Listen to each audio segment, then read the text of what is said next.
చూస్ country delight, live better. ఇప్పుడే country delight app ని download చేసుకోండి.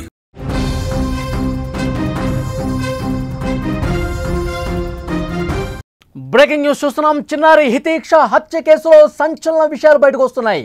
షాక్కు గురి చేస్తున్నాయి. పిన్ని మమత క్రిమినల్ మైండ్కు సంబంధించి వార్తలు చూసేసరికి వస్తున్నటువంటి నిజాలు చూసి పోలీసులే కంగు తింటున్నారు. ఎలా చంపాలి అన్న విషయానికి సంబంధించి యూట్యూబ్లో కొన్ని వీడియోలు సెర్చింగ్ చేసినట్టుగా పోలీసులు గుర్తించారు. చంపి ఎస్కేప్ అయ్యేందుకు ఏ విధంగా తప్పించుకోవాలి, ఎస్కేప్ ఏ విధంగా కావాలి, వీటికి సంబంధించి కూడా యూట్యూబ్లో కొన్ని వీడియోలు చూసినట్టుగా పోలీసులు గుర్తించారు. కేసులో సీసీ ఫుటేజ్ అలాగే డాగ్ స్క్వాడ్ కీలకంగా వ్యవహరించినటువంటి పరిస్థితుంది. జగిత్యాల జిల్లా కోర్టులోని 5 ఏళ్ల చిన్నారి హితీక్ష హత్య కేసు బయటకు వస్తున్న కొద్దీ ఒక్కొక్క నిజం బయటకు వస్తోంది. హితీక్ష చంపినటువంటి పిన్ని మమత క్రిమినల్ ప్లాన్ చూసి పోలీసులు ఒక్కసారిగా అవాక్కయ్యారు. ఇంత దారుణంగా మమత ఇంత దారుణంగా ఆలోచన చేసిందా? మమత ఈ విధంగా ఫోన్లో వీడియోలు చూసిందా? ఫోన్లో చాలా దారుణమైనటువంటి క్రిమినల్ బ్యాక్డ్రాప్ ఉన్నటువంటి స్టోరీలు చూసిందా? ఇవి చూసి ఇంత దారుణంగా ప్రవర్తించిందా? అన్నీ కూడా పోలీసుల విచారణలో బయటకు వస్తున్నాయి. హితీక్ష తల్లి మీద కోపం, డబ్బులు పోయాయనే బాధ, ఇంట్లో పెత్తనం లేదనే అసూయ, ఇవన్నీ కూడా ఆమెను హితీక్ష చంపేందుకు ప్రేరేపించాయి. ఎప్పటి నుంచో చిన్నారిని చంపాలని మమత ప్లాన్ చేస్తోంది. అందుకోసం యూట్యూబ్లో అన్ని వీడియోలు చూస్తోంది. క్రైమ్ స్టోరీస్ ఎక్కువగా చూసింది. ఎలా చంపాలి, చంపిన తర్వాత ఎలా తప్పించుకోవాలి, ఈ అన్నీ కూడా యూట్యూబ్లో సెర్చ్ చేసినట్టుగా పోలీసులు ఇన్వెస్టిగేషన్లో బయటపడింది.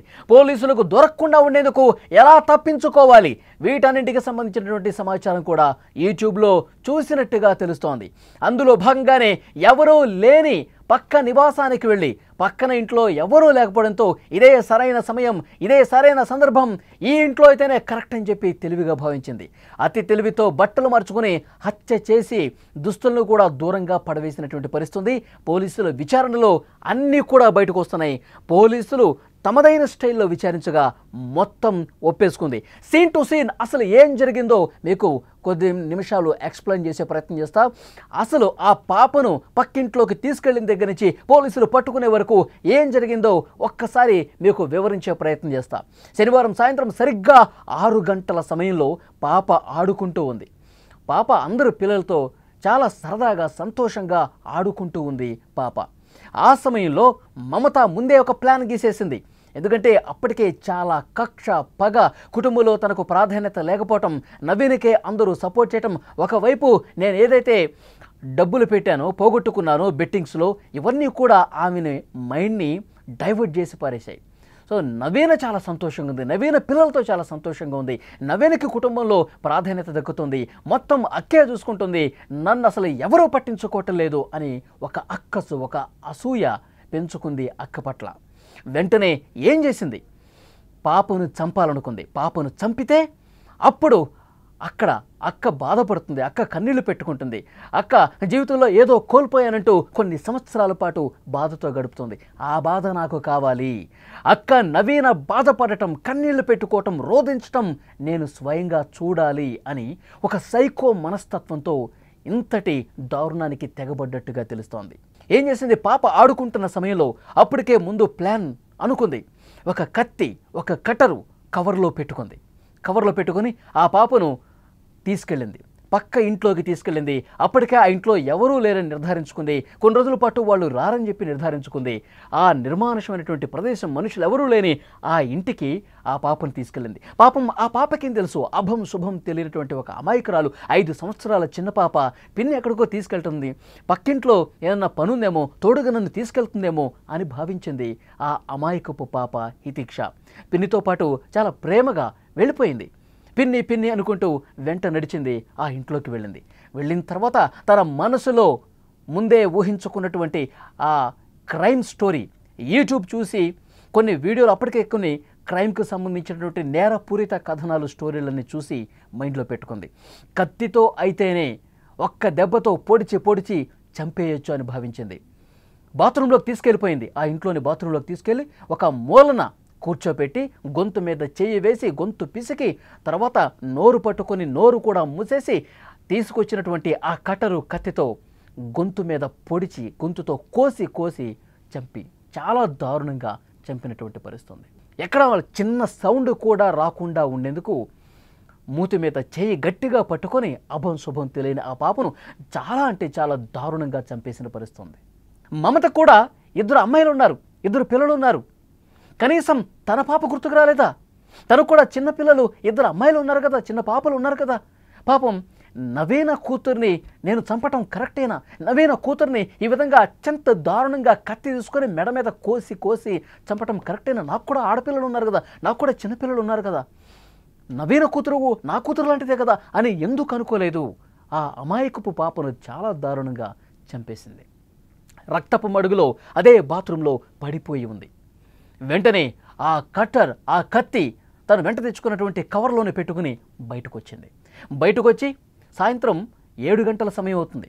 ఎందుకంటే 6 గంటల నుంచి 6 గంటల 30 నిమిషాల వరకు ఇది మొత్తం ప్లాన్ రచించుకొని 6:30కి పైకి తీసుకువెళ్ళింది, ఆ ఇంట్లోకి తీసుకెళ్ళింది. ఆ తర్వాత అరగంటలోనే పని పూర్తి చేసి మళ్ళీ అదే కవర్లో ఆ కత్తి, ఆ కట్టర్ పట్టుకుని బయటకు వచ్చింది. ఏమీ తెలియనట్టు మళ్ళీ ఇంట్లోకి వెళ్ళిపోయింది. ఇంట్లోకి వెళ్ళిపోయి దుస్తులు మార్చుకుంది. అప్పటి వరకు ఈ ఘాతుకానికి పాల్పడ్డ తర్వాత, ఇంత దారుణంగా చంపిన తర్వాత బట్టల మీద రక్తపు మరకలు పడ్డాయి. మళ్ళీ ఎవరైనా గమనిస్తారేమో, ఎవరైనా చూస్తారేమో అని చెప్పి వెంటనే ఆ బట్టలు మార్చేసుకుంది. ఆ రక్తపు మరకలు ఉన్నటువంటి దుస్తులను కూడా ఆ కవర్లో కుక్కేసి బయటకు వచ్చింది. బయటకు వచ్చి నేరుగా మెయిన్ రోడ్డు మీదకి వెళ్ళి అక్కడ షేర్ ఆటో ఎక్కింది. 1 కిలోమీటర్ దూరం షేర్ ఆటోలో ప్రయాణించి అక్కడ దిగింది. జేఎస్ గార్డెన్ ఫంక్షన్ హాల్ ఉంది. ఆ ఫంక్షన్ హాల్కి సమీపంలో నిర్మానుష్య ప్రదేశం ఉంది.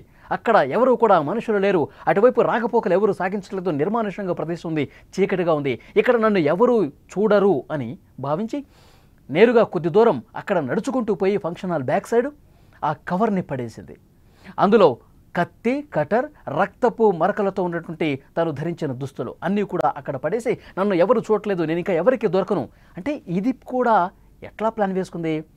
ఎందుకంటే క్రైమ్ స్టోరీస్ చూసింది యూట్యూబ్లో ప్రతిదీ ఎట్లా మర్డర్ చేయాలి దగ్గర నుంచి ఏ విధంగా ఎస్కేప్ కావాలి, ఎలా ఆధారాలు దొరకకుండా తప్పించుకోవాలి, ఇవన్నీ కూడా వీడియోలు చూసి ఇంత క్రిమినల్ బ్రెయిన్తో ఆధారాలు దొరకకుండా ఉండేందుకు వాటిని దూరంగా పడేసింది. మళ్ళీ ఏమీ తెలియనట్టు ఇంటికి వచ్చింది. అప్పటికే వెతకటం ప్రారంభించారు. హితేక్ష కనిపించట్లేదని చెప్పి నానమ్మ అడుగుతూ ఉంది, వెతుకుతూ ఉంది. రోడ్డు మీదకి వచ్చింది, చూస్తుంది హితేక్ష కనిపించట్లేదు. సాయంత్రం 7:30 దాటిపోయింది. ఎందుకంటే పాప చీకటి పడిన తర్వాత ప్రతిరోజు కూడా ఇంటికి వచ్చేస్తుంది, ఇంటి లోపలికి వచ్చేస్తుంది, ఇంట్లో ఆడుకుంటుంది. కానీ ఇంత చీకటి పడ్డా హితేక్ష ఎందుకు కనిపించట్లేదని చెప్పి అడుగుతోంది. అప్పుడే పని మీద దూరంగా వెళ్ళినటువంటి నవీన ఒక పని మీద ఆమె దూరంగా వెళ్ళింది, కరీంనగర్కో ఎక్కడికో వెళ్ళిందని చెప్పి సమాచారం. ఆ తర్వాత పని ముగించుకొని సాయంత్రం 7 గంటలకు కూడా వచ్చింది. మమత కూడా నవీన ఇంట్లో లేని సమయంలోనే ఇది మనకి సమయం సందర్భం అని భావించి పాపను చంపింది. నవీన్ కూడా సరిగ్గా 7 గంటల తర్వాత వచ్చింది. చెల్లె హితేక్ష కనిపించట్లేదని చెప్పి మమతనే అడుగుతోంది నవీన. అదే చూస్తున్నానక్క, నాకు కనిపించట్లేదు, నేను వెతుకుతున్నాను, పిల్లలతో ఎక్కడైనా ఆడుకుంటుందేమో, ఏమైనా దూరంగా మన కాలనీ చివరిన ఏమైనా ఆడుకుంటుందేమో, పదా చూద్దామని చెప్పి ఏమీ తెలియని అమాయకురాల్లాగా నటించింది. నటన మొదలుపెట్టేసింది, జీవిస్తోంది. నటించటం అనకూడదు, అంత దారుణంగా ఆమె నటించడం మొదలుపెట్టింది. మొత్తం ఊరు మొత్తం తిరుగుతున్నారు. నవీన, మమత, ఇంకా కుటుంబ సభ్యులు అందరూ కూడా హితేక్ష అని చెప్పి తిరుగుతూ ఉన్నారు. మొహరం సందర్భం కాబట్టి పీర్ల పండగ దగ్గర ఏమైనా ఉందా, పిల్లలందరూ గుమిగూడి చూస్తూ ఉంటారు కదా, అక్కడ ఏమైనా ఉందా హితేక్ష, అక్కడ ఏమైనా ఆడుకుంటూ చూస్తుందా అని అక్కడ కూడా వెళ్ళి చూశారు, కనిపించలేదు. కుటుంబ సభ్యులకు ఫోన్ చేశారు. ఆ ఊళ్ళో ఎవరైతే ఫ్రెండ్స్ ఉంటారో వాళ్ళు కూడా ఫోన్లు చేసి కనుక్కున్నారు, ఎక్కడా కనిపించలేదు. వెంటనే పోలీసు కంప్లైంట్ ఇచ్చారు. పోలీసులు కేసు నమోదు చేసుకుని ఇంటికి వచ్చారు.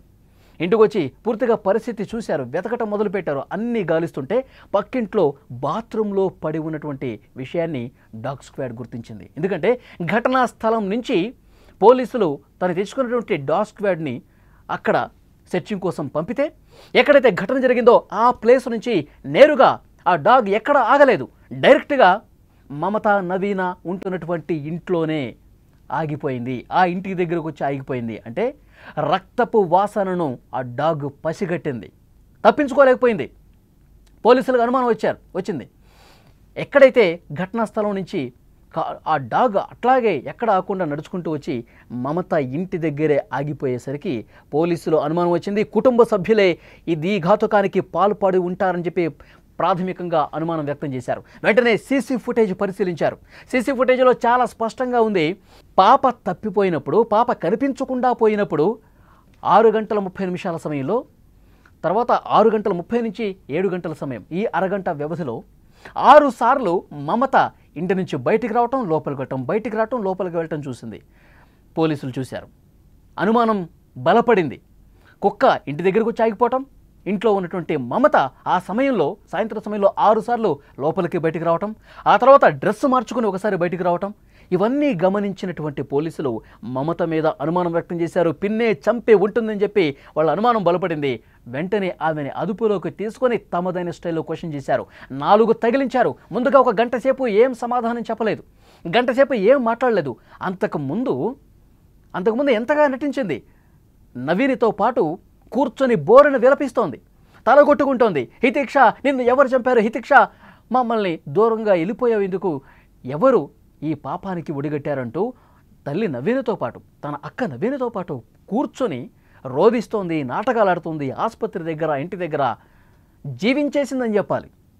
పోలీసులు అనుమానం బలపడింది. సీసీ ఫుటేజ్లో చాలా స్పష్టంగా కనిపించింది. పోలీసులు చాలా సీరియస్గా క్వశ్చన్ చేస్తే 4 తగిలిస్తే నిజం ఒప్పుకుంది. ఎస్, నేనే చంపాను హితిక్షని అని. వెంటనే పోలీసులు ఘటనా స్థలం దగ్గర తీసుకొచ్చి సీన్ రీకన్స్ట్రక్షన్ చేశారు. నువ్వు అసలు ఎట్లా తీసుకొచ్చావు, ఏం చేసావు, ఇవన్నీ కూడా చూశారు. ఆ తర్వాత ఫోన్లో కూడా సమాచారం సేకరించారు పోలీసులు. ఆ ఫోన్ చూస్తే కాల్ రికార్డ్ మొత్తం డిలీట్ అయి ఉంది. అలాగే యూట్యూబ్లో గత 4-5 రోజులుగా ఎలాంటి వీడియోలు చూసింది, ఇవి కూడా పోలీసులు కనిపెట్టారు. మొత్తం స్టోరీ మొత్తం బయటకు వచ్చింది. అంటే ఇక్కడ మమతకి ఒక ప్రశ్న వేయాలి. మీకు అందరికీ అతడు సినిమా గుర్తుండే ఉంటుంది. అతడు సినిమాలో ప్రకాష్ రాజ్ ఒక డైలాగ్ చెప్తాడు, శివారెడ్డి, బాజిరెడ్డి చనిపోతే నువ్వు సీఎం అవుతావు, చంపితే నువ్వు హంతకుడు అవుతావు. ఇంత చిన్న లాజిక్ ఎట్లా మిస్ అయిపోయావు? ఇది ప్రకాష్ రాజ్ డైలాగ్. ఇక్కడ కూడా మమత హితేక్ష చనిపోతే నవీన ఏడుస్తుంది, తల్లి కళ్ళు ఏడుస్తుంటే ఆనందించాలని చెప్పి అనుకుంది. కుటుంబంలో తనకు గౌరవ మర్యాదలు దక్కట్లేదు కదా, కుటుంబంలో అధిక ప్రాధాన్యత తనకు లేదు కదా, ఈ రకంగా వాళ్ళని బాధ పెట్టాలి అనుకుంది. మరి హితేక్ష చనిపోతే వాళ్ళు ఏడుస్తుంటే నువ్వు సంతోషపడాలనుకున్నావు, కానీ హితేక్షను చంపితే నీకు సంతోషం ఎక్కడుంది? నువ్వు హంతకురాలువయ్యావు. పోలీసులు అరెస్ట్ చేశారు, జైల్లో చెప్పకూడ తినబోతున్నావు.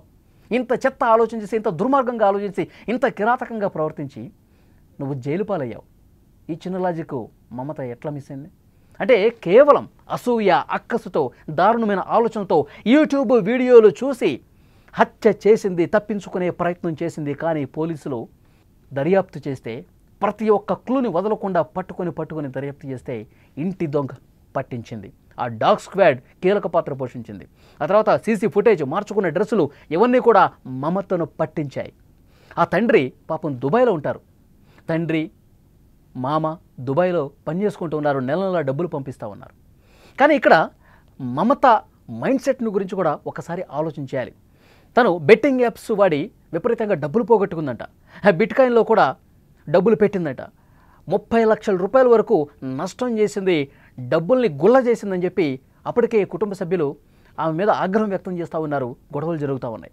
ఇదంతా మనసులో పెట్టుకుంది. నాకు ఇంట్లో వాల్యూ లేదు, నవీననే మీరు బాగా చూసుకుంటున్నారు, నవీనకే ఎక్కువ ప్రాధాన్యత ఇస్తున్నారు, ఇంకా ఎందుకు నేనుండి అని చెప్పి ఇలాంటి అక్కసు, ద్వేషం, అసూయ పెంచుకొని పగతో రగిలిపోయి ఈ విధంగా చిన్న పాపని పొట్టన పెట్టుకున్నటువంటి పరిస్థితి. పాపం దుబాయ్ నుంచి ఈ విషయం తెలిసిన వెంటనే ఆ చిన్న పాప తండ్రి బోరున విలపిస్తూ వచ్చాడు, గుండెలు బాదుకుంటూ రోధిస్తున్నాడు. మమత ఈ విధంగా చేసింది, పిన్నే చిన్న పాపను పొట్టన పెట్టుకుంది, ఇంత బాగా ఇంట్లో ప్రేమగా ఉంటూ కుటుంబ సభ్యులతో మంచిగా నటిస్తూ ఇంత దారుణానికి తెగబడిందా? వాళ్ళు కూడా తీవ్రమైనటువంటి బాధతప్త హృదయంతో తలడిల్లుతున్నారు. కన్నీరు మున్నీరుగా కుటుంబ సభ్యులు వేధిస్తూ ఉన్నారు. నిజంగా మమత ఈ విధంగా ఆలోచిస్తుంది, ఈ విధంగా దారుణానికి పాల్పడుతుంది, కత్తితో పొడిచి చిన్న పాపను చంపేస్తుందని చెప్పి ఆ కాలనీలో ఎవరూ కూడా ఊహించలేదండి. ఎందుకంటే అంత బాగా నటిస్తోంది, ప్రేమను నటిస్తోంది. మనమంతా ఒకటే, మన కుటుంబ సభ్యులంతా ఒకటే, మన వాళ్ళు అక్కడ దుబాయ్లో కష్టపడి పనిచేస్తూ ఉన్నారు, మనం ఇక్కడ మంచిగా ఉండాలి. ఇదంతా ప్రతిరోజు కూడా ఒక నటన కనబరుస్తుంది. గుండెల లోపల చాలా ద్వేషంతో రగిలిపోతుంది. పొడిచి చంపాలన్న ద్వేషం ఒక పక్కన పెట్టుకొని ప్రేమగా నటిస్తోంది. ఈ హత్య జరిగిన తర్వాత కూడా ఆమె నటన ఏ విధంగా ఉందో చూస్తే అర్థమవుతుంది. కాబట్టి ప్రతి ఒక్కరూ కూడా ఆలోచించాలి. మన వాళ్లే కదా అనుకుంటే ఎంతటి దారుణానికి తెగబట్టేటువంటి సందర్భాలు ఈ మధ్య కనిపిస్తున్నాయి. ఈ మధ్యకాలం మనం చాలా చూస్తున్నాం. ప్రేమను నటించి భర్తలను కూడా పీకలు కోసి చంపిస్తున్నటువంటి పరిస్థితి చూడలేదా? కాబట్టి అందుకే ఎవరిని కూడా అంత ఈజీగా నమ్మకూడదు. కాబట్టి వాళ్ళ మైండ్ సెట్ ఏ విధంగా ఉందో, వాళ్ళ సైకో బిహేవియర్ ఏ విధంగా ఉందో ఒక కంట కనిపెడుతూ ఉండాలి. మన కుటుంబ సభ్యులే కదా, మన బంధువులే కదా అని చెప్పి వాళ్ళకి అన్నీ మనం అప్పగించుకుంటూ పోతూ ఉంటే ఎవరు ఎలాంటి ఘాతుకానికి తెగబడతారో కూడా అర్థం కాని పరిస్థితి. ఇప్పుడు ఈయంత సైకోగా బిహేవ్ చేయడానికి యూట్యూబ్లో క్రైమ్ స్టోరీస్ ఎక్కువగా చూడటం, చూసి ఏ విధంగా హత్య చేయాలి, ఏ విధంగా తప్పించుకోవాలి, ఇవన్నీ కూడా ఆ వీడియోలు చూసే సోషల్ మీడియాను విపరీతంగా ఫాలో అయ్యి ఇంత దారుణానికి తెగబట్టేట్టుగా తెలుస్తుంది. పోలీసులు ఇవన్నీ కూడా విచారణలో బయటపెట్టారు.